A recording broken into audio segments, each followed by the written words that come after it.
गुरु के मुंह से निकला हुआ शब्द ही ईश्वर का शब्द माना जाता था।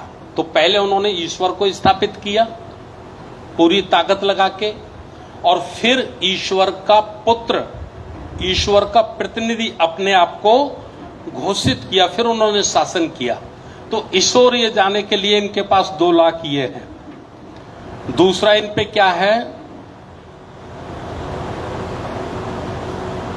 10 लाख सक्रिय सदस्य हैं।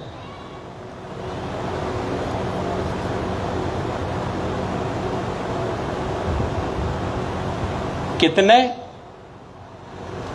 10 लाख सक्रिय सदस्य और 50 लाख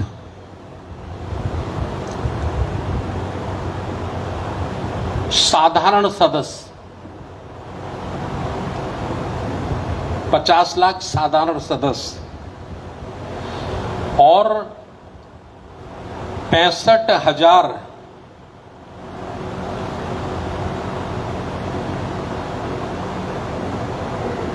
शाखाएं रोज लगाई जाती हैं पूरे देश में।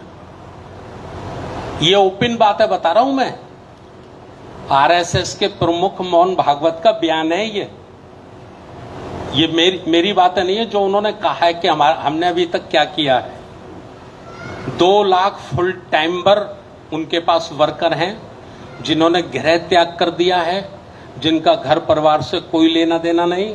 वो फुल टाइम रातों दिन कैसे करके पुनः ब्राह्मण संस्कृति स्थापित की जाए उसके लिए काम करते हैं। ठीक, 10 लाख एक्टिव मेंबर है उनके पास और 50 लाख उनके पास साधारण सदस्य पूरे भारत में। ठीक, और इस सिस्टम को चलाए रखने के लिए, मजबूत बनाए रखने के लिए 65,000 शाखाएं वो लगाते हैं। अभी उनका बयान था मोहन भागवत जी का कि अभी हम इनको बढ़ाकर 80,000 शाखाएं रोज करने के लिए जा रहे हैं। बड़ा चिंतन करके ये बातें सुननी है, अध्ययन करनी है ये बातें। दूसरा क्या है उनके पास, 100% मीडिया। देश का जो टीवी, टेलीविजन, अखबार है, ये किसकी विचारधारा को प्रचारित करता है? 100%, 100% ये मनुवादी विचारधारा का प्रचार प्रसार करता है। 450 से ज्यादा टीवी चैनल है हमारे देश में। उनमें से 80% से ज्यादा तो 24 घंटे केवल और केवल यही दिखाते हैं, बाकी कुछ नहीं दिखाते, है ना। बाकी कुछ जो न्यूज चैनल है वो भी कम से कम शाम को 8 बजे से 10 बजे तक 2 घंटे, वह भी यही काल्पनिक कथाएं, काल्पनिक व्यवस्थाएं, वो आपके माइंड को, आपके मस्तिष्क को उभरने का मौका ही नहीं दे रहे। और अभी तो उन्होंने बच्चों के लिए इतने जबरदस्त कार्टून बना दिए हैं इसी मनुवादी विचारधारा और संस्कृति से ओतप्रोत, कि जो छोटे छोटे बच्चे हैं वो भी वही देख रहे हैं। उनको कार्टून देखने का बहुत शौक है। बाकी क्या है,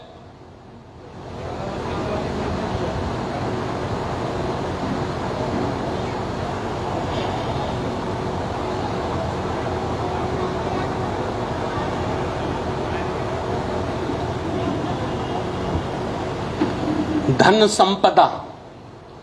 धन संपदा जिनके पास है,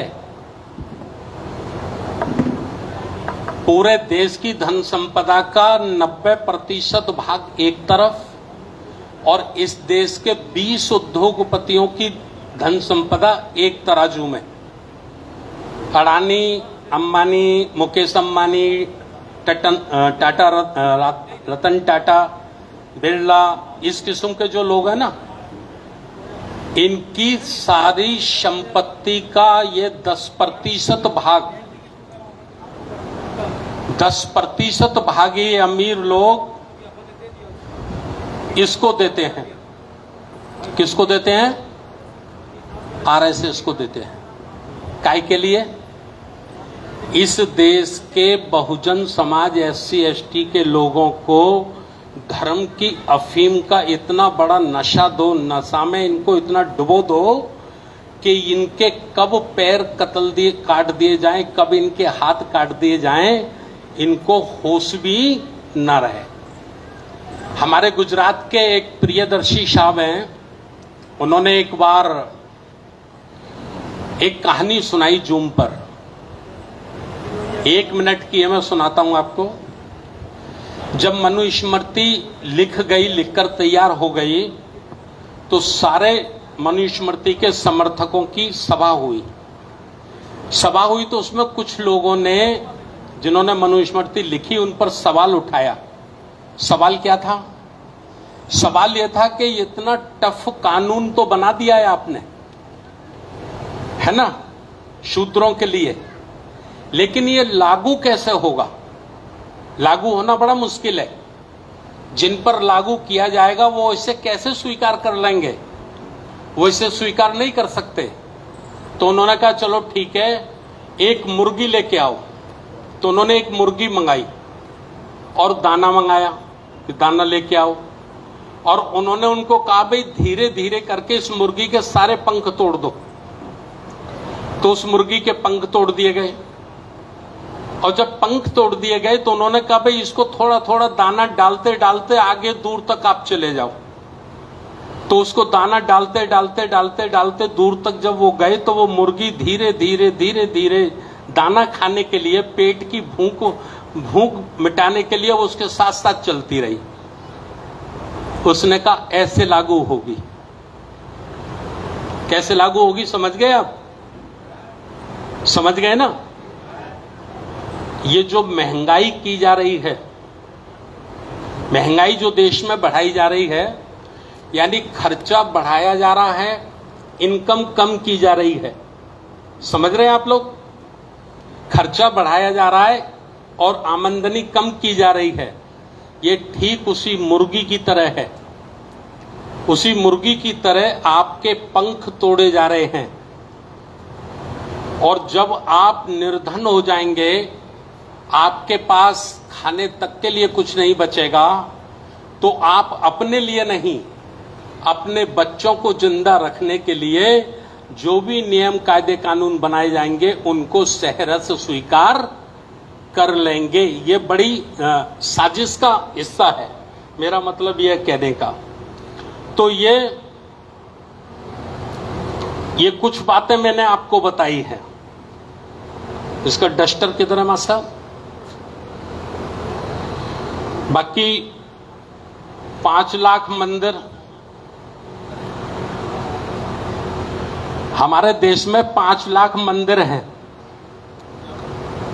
आपने एक बार जी न्यूज पे सुना होगा, व्हाट्सएप पे चला है, 5-7 वर्ष पुरानी न्यूज है, वो चलती रहती है हमेशा व्हाट्सएप पे। जी न्यूज वालों ने बताया था कि भारत के 4 मंदिरों की जो इनकम है, वो इनकम और हमारे भारत सरकार का बजट, भारत सरकार का बजट कम है, 4 मंदिरों की इनकम ज्यादा है ना? मंदिर कितने हैं? छोटे बड़े सब मिला के लगभग 5 लाख। अब आप अंदाज लगाइए कि 5 लाख मंदिरों में जो चढ़ावा जाता है वो किसका है? हमारा है ना? नहीं, चढ़ाता कौन है? जो उसमें चढ़ावा जाता है, मेरा प्रश्न ये, जो उसमें चढ़ावा जाता है वो किसका है? हमारा है ना, बहुजन समाज का। काम किसके आता है?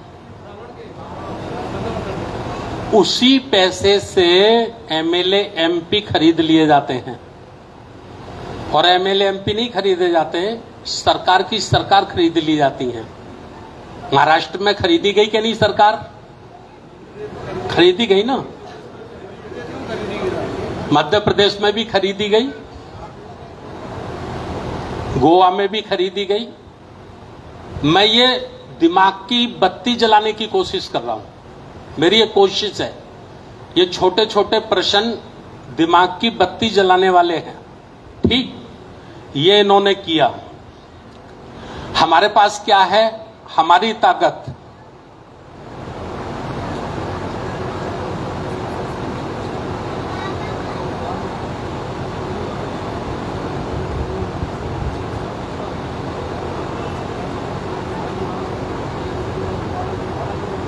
हमारी ताकत क्या है?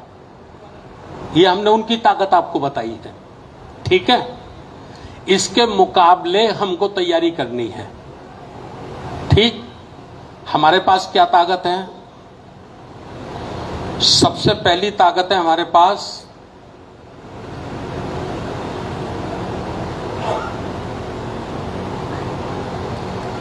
संविधान। अगर ये संविधान है तो मुझे ये कहने का और आपको ये सुनने का मौका मिल रहा है, समझ गए ना। अगर ये संविधान नहीं होगा तो मैं बोल भी नहीं पाऊंगा, मुझे बोलने की अनुमति नहीं होगी और आपको सुनने की अनुमति नहीं होगी, ठीक। ये हमारी पहली ताकत है। दूसरी ताकत क्या है हमारी?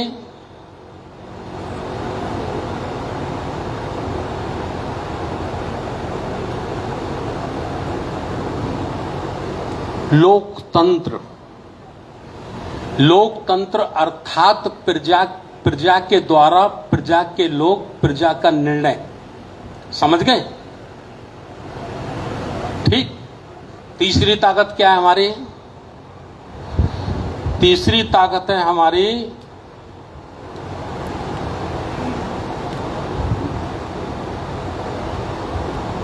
जनसंख्या।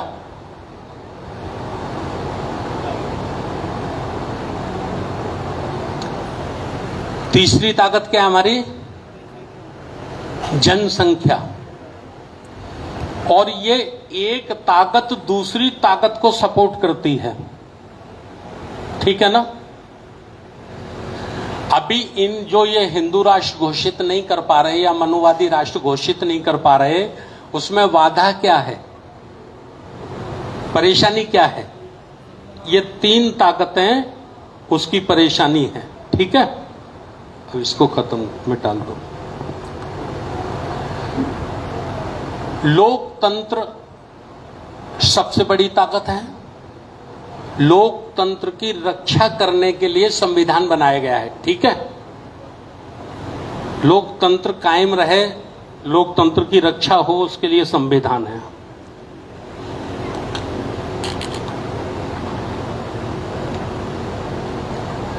संविधान की रक्षा करने के लिए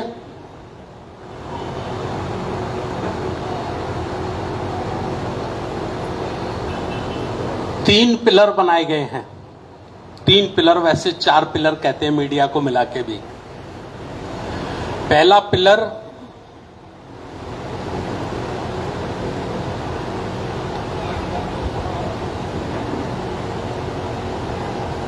विधायिका, दूसरा पिलर कार्यपालिका, तीसरा पिलर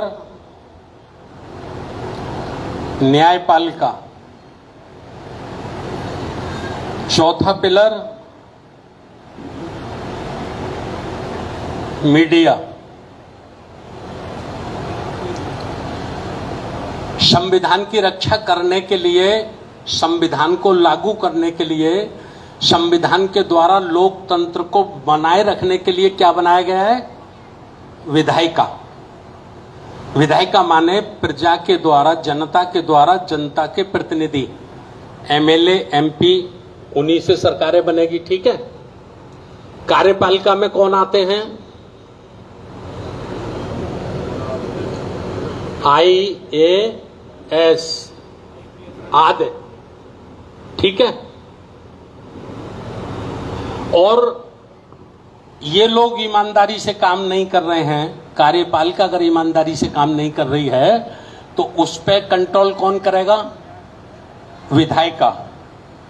और विधायिका और कार्यपालिका दोनों ईमानदारी से काम नहीं कर रहे हैं तो उस पर कंट्रोल कौन करेगा? न्यायपालिका। और इन तीनों की कारगुजारी या कार्यगति जनता तक कौन पहुंचाएगा? मीडिया, ये सिस्टम है। ये क्या है? ये सिस्टम है। इस सिस्टम को फेल करने का काम पिछले 80 वर्षों से शुरू हो गया। देश बाद में आजाद हुआ, देश बाद में आजाद हुआ। ये सिस्टम ज्यादा लंबे समय तक न चल पाए, ये असफल हो जाए, ये फेल हो जाए, इसके लिए प्लानिंग शुरू हो गई। तो प्लानिंग कैसे शुरू हुई, कभी सोचा? मैं आपको बता रहा हूं प्लानिंग का भाग। प्लानिंग में बनाया गया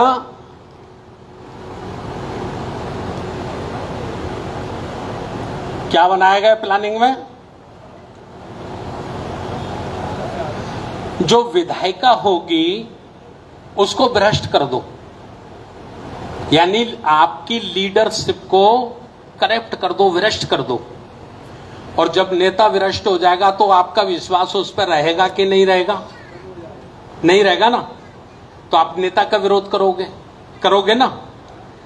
तो नेता का जब आप विरोध करोगे तो ऑटोमेटिकली लोकतंत्र का विरोध होगा, ऑटोमेटिकली लोगों के प्रश्न संविधान पे उठेंगे।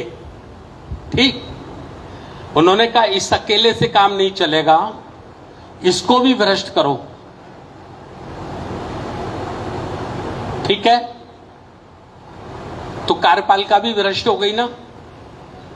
क्या आज की लीडरशिप ईमानदार है? किसी की भी हो, हमारी हो या दूसरों की हो, नहीं ना।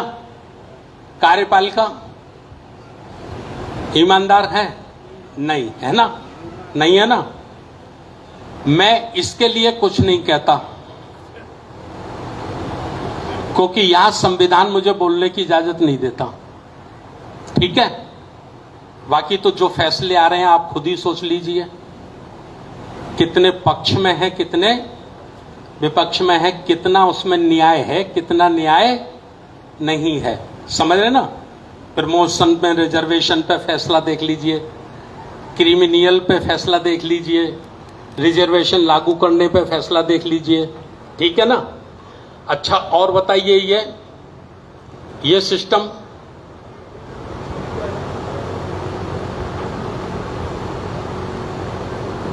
इससे मैं चैलेंज करके कह सकता हूं, मीडिया को मैं चैलेंज करके कह सकता हूं कि दुनिया में पूरी दुनिया में अगर सबसे ज्यादा बेईमान भ्रष्ट मीडिया है तो वो हमारे इंडिया का है, हमारे भारत का। इससे बड़ा बेईमान कोई नहीं होगा। 100 से ज्यादा कानून जो मजदूरों से संबंधित कानून थे ना, ट्रेड यूनियन वाले जानते होंगे, सरकारी कर्मचारी एसोसिएशन के लोग जानते होंगे, 100 से ज्यादा कानून खत्म कर दिए जो मजदूरों के हक में थे। लेकिन एक लाइन कभी आपको टीवी, टेलीविजन, अखबार में पढ़ने के लिए नहीं मिली होगी। इससे ज्यादा ईमानदार मीडिया नहीं हो सकता। चलिए, ये समस्या है। अब हमें करना क्या है? हमें करना क्या है? हमारी जो समाज है वो 3 भाग में बटी है। 100 करोड़ लोग,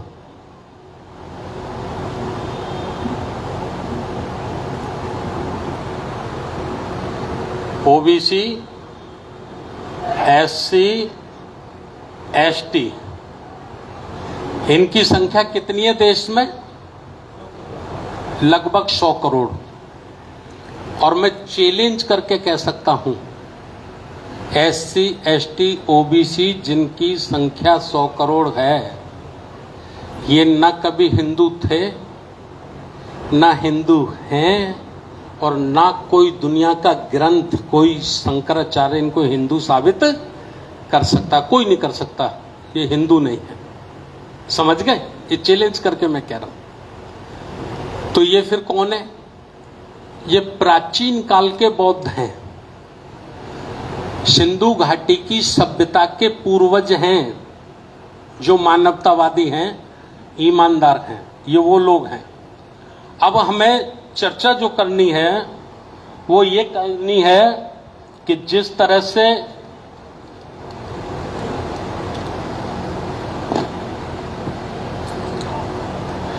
इसने एक सेना बना ली है, इसी तरह से हमको भी सेना बनानी है अंबेडकरवाद के लिए। अंबेडकरवाद श्रमण संस्कृति, साहू फूले, कबीर, संत रविदास महापुरुषों के विचारधारा को मजबूत करने के लिए और देश विरोधियों से, देशद्रोहियों से मुकाबला करने के लिए हमें भी एक सेना का निर्माण करना पड़ेगा। ये लोकतंत्र है, इसमें जिसके जितने प्रचारक मजबूत होंगे, तो मीडिया से तो उम्मीद है नहीं। एक बार आपने देखा होगा मान्यवर काशीराम साहब ने एक पत्रकार के गाल पे चांटा मारा था, याद है आप लोगों को? उस पत्रकार का नाम था आशुतोष, अभी भी है वो,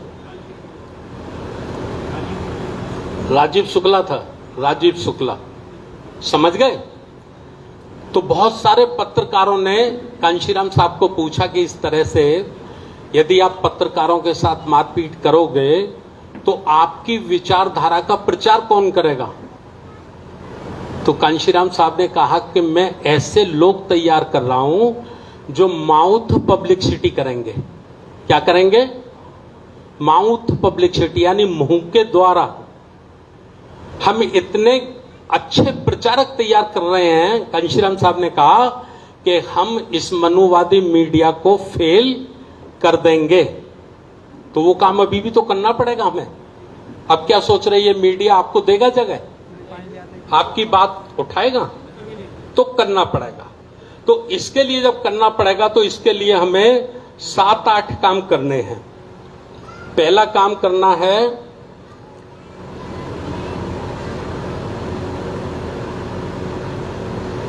जिलेवार 5 साथी।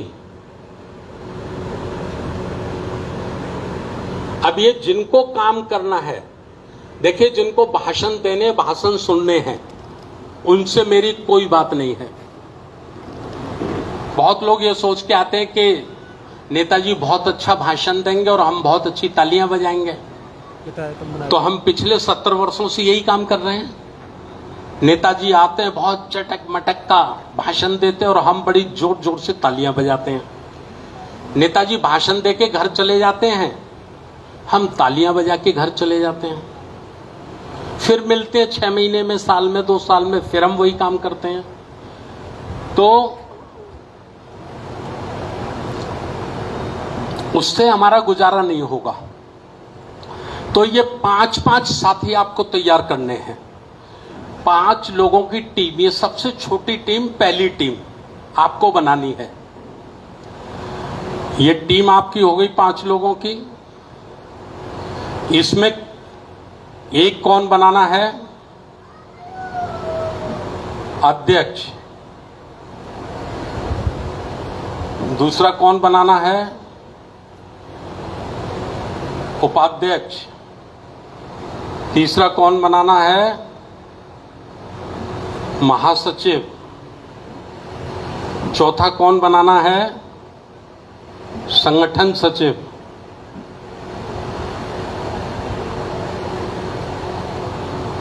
पांचवा कौन बनाना है? कोषाध्यक्ष।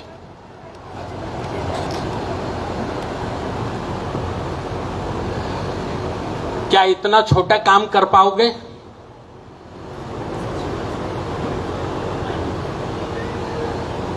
ये काम बहुत छोटा लग रहा है सुनने में और देखने में, करने में बहुत मुश्किल है। आप 10,000 लोगों की रैली निकाल सकते हो, आप 10,000 की भीड़ इकट्ठा करके सम्मेलन कर सकते हो, जनसभा कर सकते हो, लेकिन समाज का नेतृत्व करने के लिए 5 लोग निकालना बहुत मुश्किल है। मुझे 40 वर्षों से संगठन का तजुर्बा है, मैं अपना अनुभव आपके सामने रखा। क्यों मुश्किल है ये काम? जिससे आप उम्मीद करोगे, जिससे आपको लगता होगा कि ये व्यक्ति अच्छा है, इस व्यक्ति को हम जिले का अध्यक्ष बनाते हैं, तो जब उस व्यक्ति से आप बात करोगे तो वो कहेगा साहब मैं तो आपके साथ हूं, मैं कहां से अलग हूं? ये अध्यक्ष आप किसी और को बना दो, मैं तो आपके साथ हूं। समझ रहे कि नहीं? मैं तो देखिए कब से आपके साथ लगा हूं, मैंने कभी मना किया आपके किसी काम का? ये बड़ी कठिनाई आपको जाएगी। ऐसा क्यों होता है? क्योंकि वो सोचता है मैं अध्यक्ष बन जाऊंगा तो जिम्मेवारी मेरे सर पे आ जाएगी और फायदा कुछ नहीं है, या मिलेगा कुछ भी नहीं। यहां तो हम एक वार्ड का सभासद भी नहीं बन सकते, तो इधर क्यों अपना ऊर्जा, पैसा, समय बर्बाद किया जाए? समझ रहे कि नहीं? राजनीति की तरफ आदमी दौड़ता है। मैंने राजनीति में कई ऐसे लोग देखे जो 80 साल के होके मर गए लेकिन गांव का प्रधान न बन पाए, लेकिन प्रधान बनने के लालच में लगे रहे पूरी जिंदगी। पूरी जिंदगी जाने कितनों के चरण छुए उन्होंने, कितनों का झंडा उठाया, कितनों का जिंदाबाद बोला, लेकिन बन नहीं पाए वार्ड के मेंबर भी। लेकिन वहां उम्मीद है कुछ बनने की, कुछ लेने की, कुछ पाने की, तो वहां लगे रहते, यहां लोग नहीं लगते। तो एक हमें ये काम करना है। दूसरा कौन सा करना है? देखिए कुछ लोग, कुछ समाज ऐसा है जो सीधा सीधा आपसे बुद्ध और बाबा साहब के नाम पे नहीं जुड़ेगा, खास करके ओबीसी में, पिछड़ी जातियों में। ठीक है, उनको सारी बातें आपकी पसंद है, लेकिन आप ये कहो कि उनके देवी देवता को छोड़ दो, भगवान को छोड़ दो, आप बुद्ध को मान लो, बाबा साहब को मान लो, तो ये बात गले नहीं उतरती। सब कुछ ठीक है यार, सब ठीक बताया, लेकिन भाई ये काम नहीं होगा। तो हमें करना क्या है? हमें उस समाज की भी घेराबंदी करनी है, उसको भी जहां वो षड्यंत्र में फंसा पड़ा है वहां से निकालना है ना। निकालना है कि नहीं? निकालना है तो हमें हमारी कोशिश करनी चाहिए। कोशिश करनी चाहिए तो उसके लिए हमने बनाया है सामाजिक न्याय परिषद, सामाजिक न्याय परिषद। ठीक है, तो अभी आप बड़ा काम ना कर सको तो कम से कम एक जिले में 2-2 लोग ये निकाल लीजिए। एक संयोजक और दूसरा सह संयोजक, 2-2 लोग, और इसमें एक ओबीसी से रहे, एक एससी से रहे। कोशिश करिए जो संयोजक बनाना है वो ओबीसी का हो। ठीक है ना? ओबीसी का हो। ये कोई नया काम नहीं है, ये हम जो कर रहे हैं नया काम नहीं है। ये काम 1984 से मान्यवर काशीराम साहब ने किया था।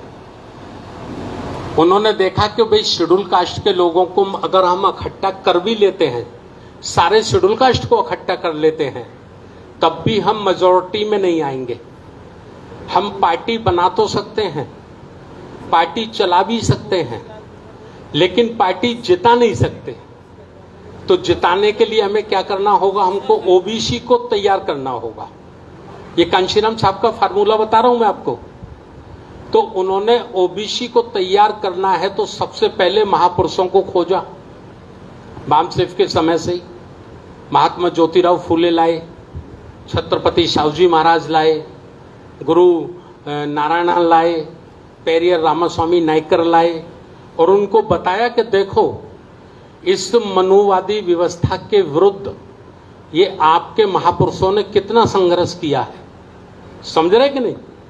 हमारे यूपी में तो लोग कहते थे कि वो आए हैं बम सफिया, बामसेफ को बम सफिया कहते थे। बम सफिया आए हैं और 3 बाबा लाए हैं, एक मुड़ासे वाला बाबा, एक दाढ़ी वाला बाबा और एक कोट पैंट वाला बाबा। 3 बाबा लाए हैं, ऐसे करके उस समय कहते थे लोग। ठीक है ना? ये बात मैं इसलिए बता रहा हूं। फिर मान्यवर साहब ने सोचा, कांशीराम साहब ने सोचा कि इतने वर्ष से काम नहीं चलेगा, इतने वर्ष से काम नहीं चलेगा, हमें समाज के बीच में काम करना पड़ेगा, पिछड़ी जातियों के बीच में काम करना पड़ेगा। तो उन्होंने क्या निकाला? उन्होंने निकाला मंडल आयोग, संविधान की धारा 340, आर्टिकल 340 निकाला। खोजा के देखो, बाबा साहब ने जब आपकी लड़ाई लड़ी थी तो आप तो गांधी, नेहरू और पटेल के चक्कर में पड़ गए थे, आपने बाबा साहब का साथ नहीं दिया। अगर आपने बाबा साहब का साथ दिया होता तो शेड्यूल कास्ट, शेड्यूल ट्राइब्स की तरह आपको भी बराबर के अधिकार उसी वक्त मिल जाते।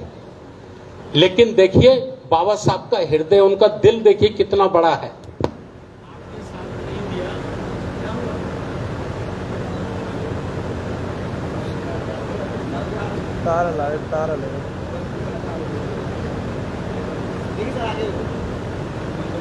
तारा लगे, मशीन लाइट नहीं आ रही, तारा लगे हैं। लाइट तो है, लाइट तो है उसमें।